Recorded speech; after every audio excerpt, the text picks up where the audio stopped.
by a Indian guru. And it's all about a Chinese or an Indian story. And what do I mean by this? He said that, to understand the heart, again, to understand the heart and the mind, you have to think that there are actually two kind of dogs in our heart, the good dog and the bad dog. What is a good dog? Good dog talks about compassion, talks about love, talks about caring, talk about being positive about things, being optimistic, being loving. That is a good dog. On the other hand, there is such thing.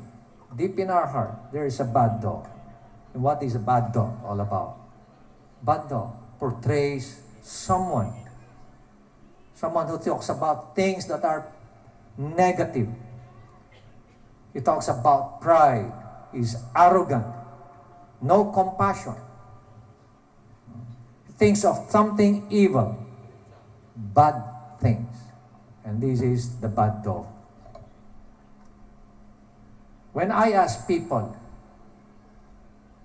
outrightly, I ask people, what dog are you going to feed? Immediately, the immediate response would be, we will feed the good dog.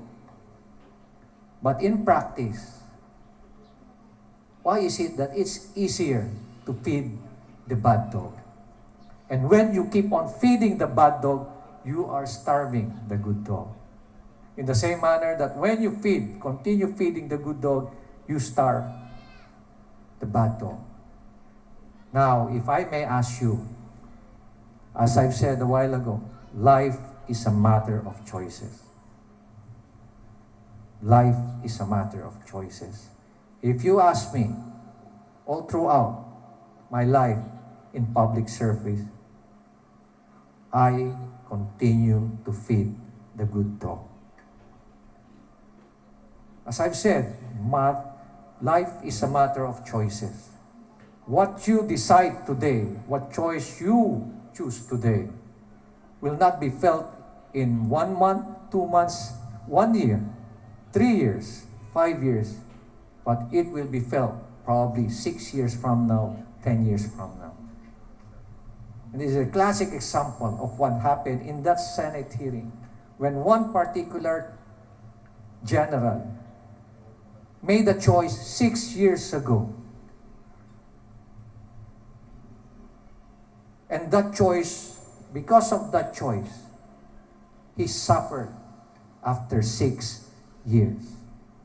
In the same manner, when I was investigating the Mama Sapano incident, I was offered the position of Chief PNP just to whitewash the investigation. I was offered good positions to save the highest official of the land. It's a matter of choice, choosing between character and career. And I made the choice. I never hesitated. I chose character. In the same manner, during that Senate hearing, I have another choice, to tell the truth or not. I made a choice, and that is to tell the truth. When I chose career, I chose character during that Mama Sapano incident, I suffered for 2 years. But did it impact my attitude? It never impacted my attitude because I believe that I did the right thing. It is the right thing to do. And some people will say, choosing what is right, the definition is right, is something relative. It depends on the perspective or the perception of people. No, it's not. There is a universal definition of what is right. You have the laws, you have the policies, you have your code of ethics and ethical standards. As long as it benefits the majority, and finally, as long as it is aligned with the teachings of God, you can never go wrong in choosing what is right. I was then the senior vice president of the biggest steel company in the Philippines. Number 13, the top 500 corporation. I have a good life. I was even a board of director of the Philippine National Oil Corporation. And at the same time, the independent director of that company that's going to build an underground tunnel subway station in Makati. I had a good life. But again, I was given a choice. Financially, it is something unproductive on my part. But I made a choice. Unfortunately, I won during that election. And if you ask me, am I enjoying to be as mayor? Am I enjoying the life of mayor of the city of Baguio? I am not. Because I am not a politician. But I made a commitment that I will deliver a better Baguio in the next 3 years. And I'm going to abide by that commitment and going to deliver that commitment. Again, I have a choice to become a good mayor or a bad mayor. The reason why I am not enjoying it is because I chose to be a good mayor. To be a bad mayor is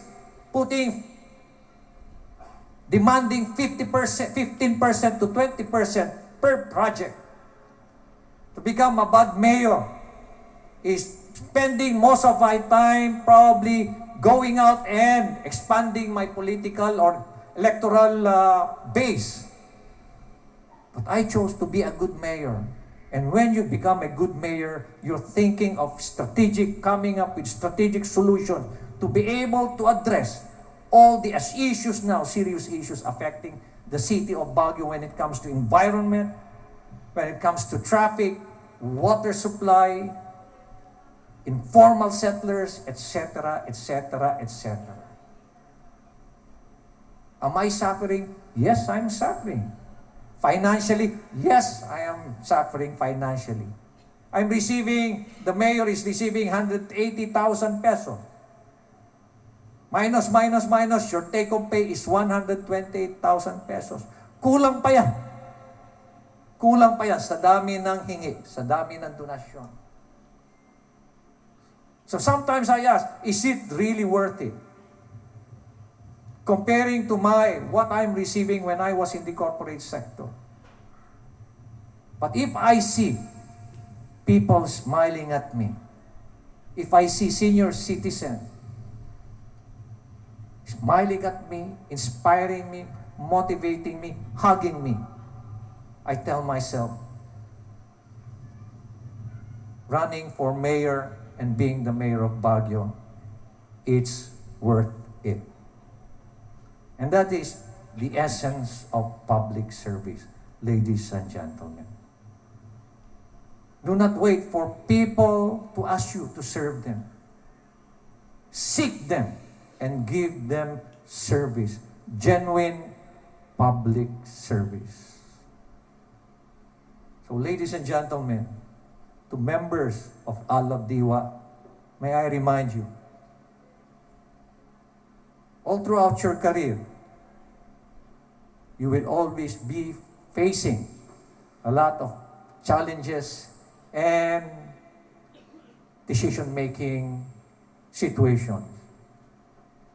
You have to make a choice. And you have to make sure that when you make that choice, ask yourself, is it the right thing to do? Maraming salamat sa inyong lahat. I wish you all the best. Mabuhay kayo sa ating pong mga pamilya na nandito ngayon. Akala ko kanina, mga pamilya lang ang nandito. Yung iba pala, dala-dala yung buong barangay. Maraming salamat po sa inyong lahat. For gracing us with His presence in today's occasion is still to be given by our Regional Training Director,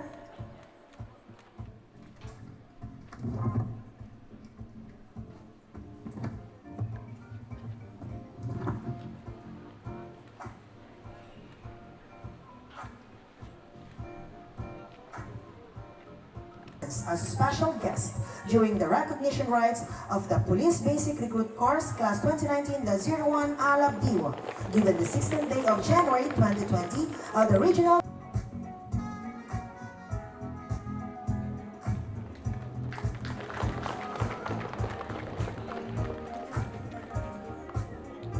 Staff Police Regional Office 1.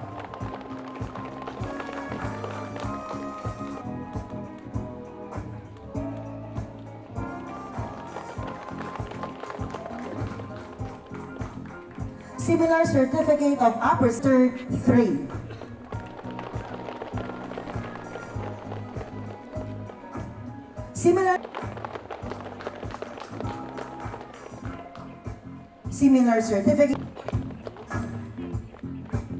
Similar certificate of appreciation is given to